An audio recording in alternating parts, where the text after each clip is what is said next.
The note was taped to the inside of the windshield. One word: stuck. Behind it, the windows were covered with blankets. Inside, on a torn page, her handwriting got harder to read the further down it went. Her husband's name, the date, a phone number to call. And near the bottom, 3 words on their own line: did not return. When hunters on ATVs finally spotted the van, half buried in a ravine off a logging road in the mountains of northeastern Nevada, they almost drove past it. Then, they saw someone move inside. 48 days had passed since Rita Chrétien watched her husband walk away from that van to find help. She'd rationed her way through it 1 hard candy, 1 fish oil pill, a spoonful of trail mix, each day for 48 days. Her husband never made it back. This happened in Nevada, not in some forgotten corner of it, on a route their GPS was certain would save them a few hours. Most people don't go to Nevada. They go through it. It's the long stretch between Los Angeles and Salt Lake City, between Las Vegas and somewhere else. A place people remember only because it took a few hours to cross, until the day they don't make it across. Here's the thing about a map. It doesn't lie to you on purpose. It just doesn't tell you everything. A line on a screen means a road exists. It doesn't mean anyone has driven it this year. A gas pump icon means a gas station is there. It doesn't mean it's been open since the Clinton administration. A town name in bold text means people live there. Sometimes it means 12 people live there, and none of them are home. Nevada is the emptiest place this illusion can hide in. It is one of the least densely populated states in the entire country. Almost all of that population, the casinos, the strip malls, the traffic, sits in 2 small pockets: Las Vegas in the south, Reno in the north.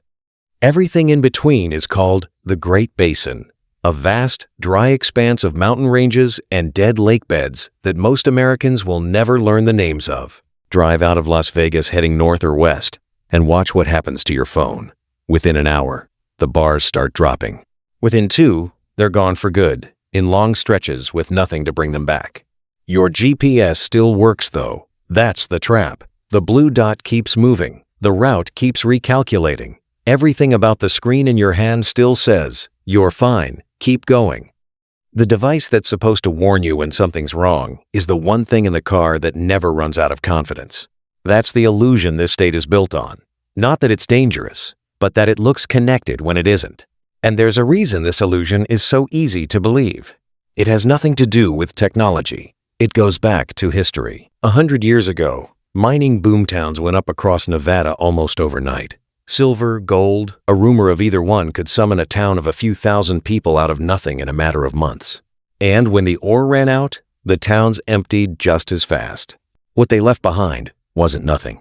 It was infrastructure. Roads, buildings, gas stations, town names on official maps, sometimes even population figures that never got updated. The paperwork of a place that used to matter, sitting on top of a place that no longer does. Scattered across this state are towns that still show up on Google Maps with a gas pump icon sitting right on Main Street. Towns like Coaldale, where the pumps and the sign are still standing, weathered but intact, advertising fuel that hasn't been sold there since the 1980s. Or Gold Point, where the station shut down in 1993 after its underground tanks started leaking and never reopened. The icon doesn't disappear when the business does. Somewhere out there, a driver is trusting a gas pump symbol that's been dead for 30 years. This isn't unique to 1 or 2 towns.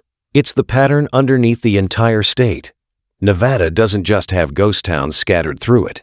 In a real sense, wide sections of Nevada's map times are times a ghost town, road data, and place names inherited from a version of the state that stopped existing decades ago, still being served up as fact to anyone whose GPS asks it a question. The map remembers the boom. It doesn't know about the bust.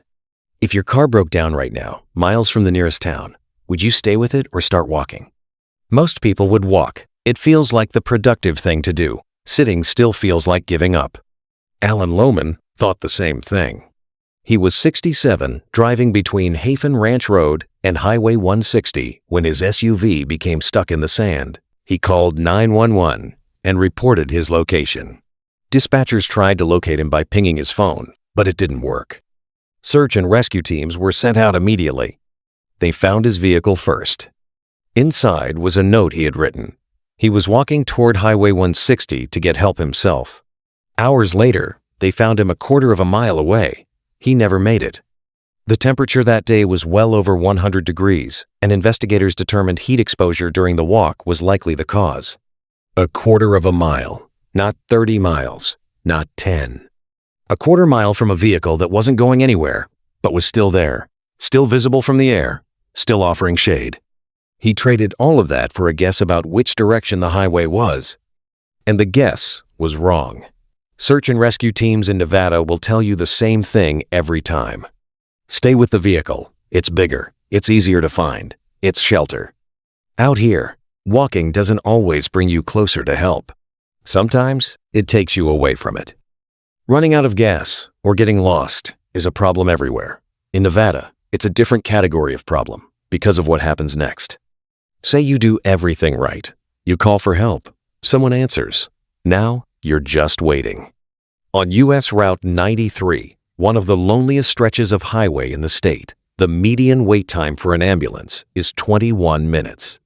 That makes it one of the worst emergency response times of any highway in the entire country, not because the paramedics are slow.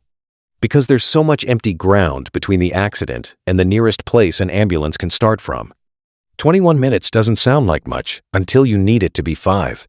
The woman from the beginning of this video didn't wait 21 minutes. She waited 48 days, not because nobody wanted to help, because there was that much ground between her and anyone who could.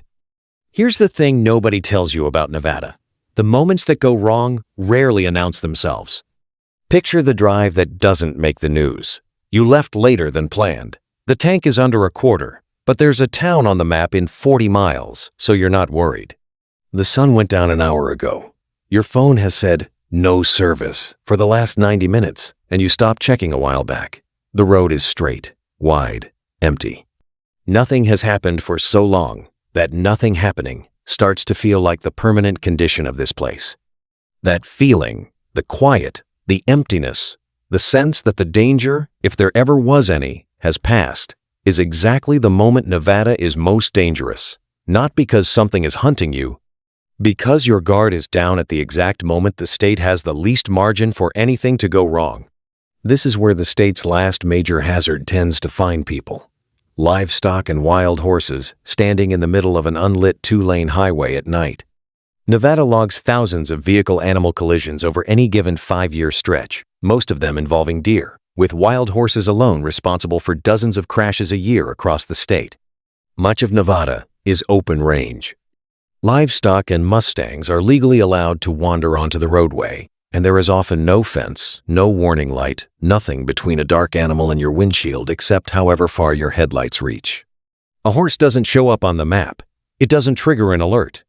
It's just standing there, in the 1 second your headlights sweep across it, on the same stretch of road where your phone has no signal, your tank is low, and the nearest ambulance is 20 minutes away in the best-case scenario. Any one of these things, alone, is manageable. A low tank is an inconvenience. A dead phone is annoying. A dark road is just a dark road. It's when they stack, fuel, signal, distance, and one wrong second on an empty highway that an ordinary Tuesday night turns into the kind of story a search and rescue team tells for years. That's the version of Nevada the map never shows you. Not one danger. All of them, quietly present at the same time, waiting for the moment you stop noticing.